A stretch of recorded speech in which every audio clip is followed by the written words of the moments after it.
humans carry our fears and demons upon our head like the crown of thorns. We are riddled with doubt about our purpose on this planet.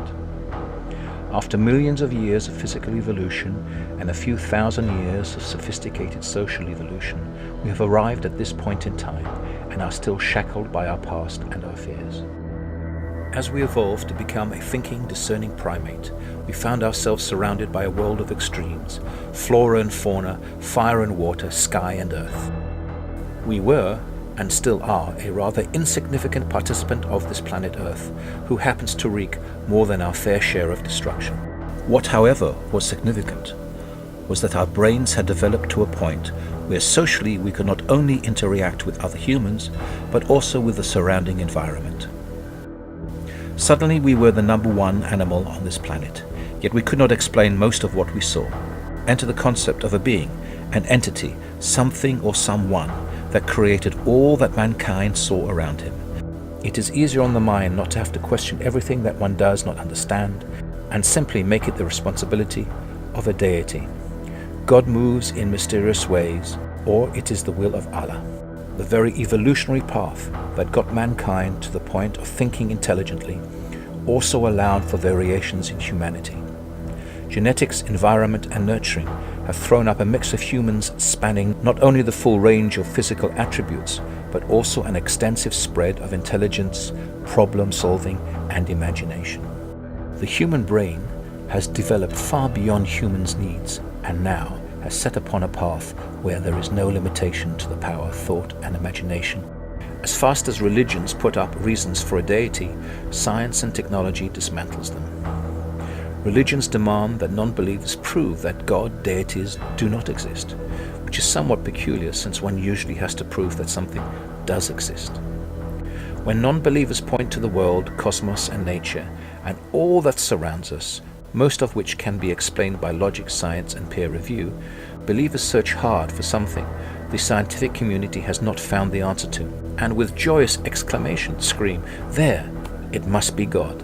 The absence of a logical answer does not lend itself to the argument that a God is responsible for something unexplained, although both science and religion hit their heads on the same issues.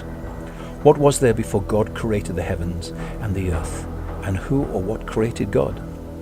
What was there before the Big Bang? It seems there is a mutual point of ignorance, although each side will have their own rational explanation. Do religious people really believe in a deity, or is it the fact that they are frightened not to? Pascal's wager supposes that believing in God is the only choice. If he exists, then you bet it correctly. If he doesn't exist, well, you haven't lost anything. However, that proposes that God isn't very smart and not all-knowing.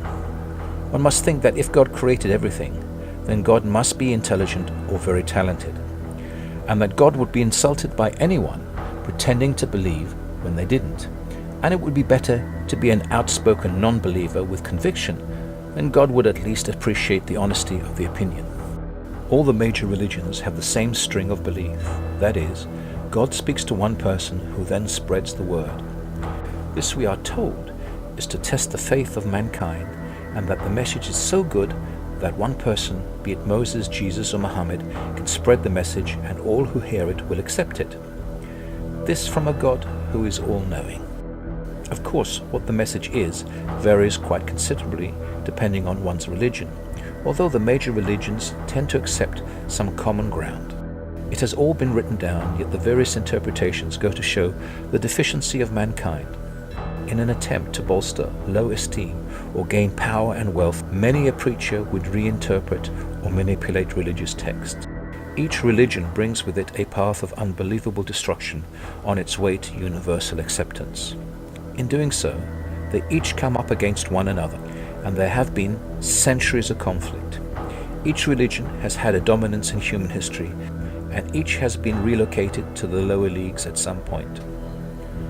Combine religions with social standing, poverty, greed, ignorance, and the ever search for power, whatever message was at the conception of the religion has long been lost. Out of the major religions, Christianity is the Great Pyramid Scam.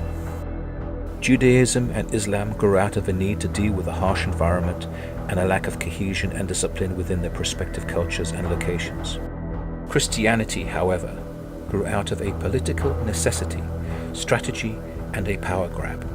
Had Emperor Constantine not adopted Christianity as a strategy to unite his empire, it is doubtful that he would ever have been more than a small cult in the Middle East.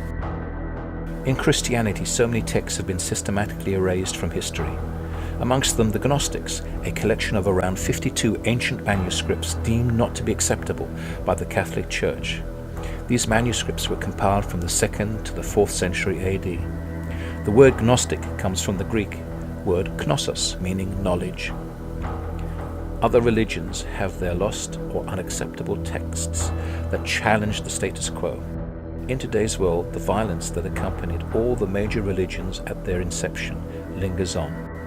People kill others to protect, honor, and show their faith for their religion and their obedience to their God, as if God, so powerful, really needed humans to kill on his behalf. Here is the rub. No matter what opinion one might have on religion, no matter how much one might disagree with all world religions, one lives in a democracy. And here, this is where one's beliefs comes in.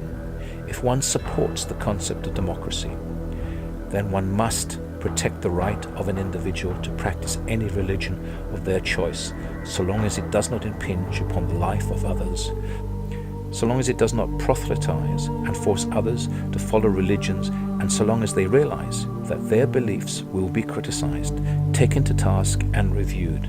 For that is what true democracy is.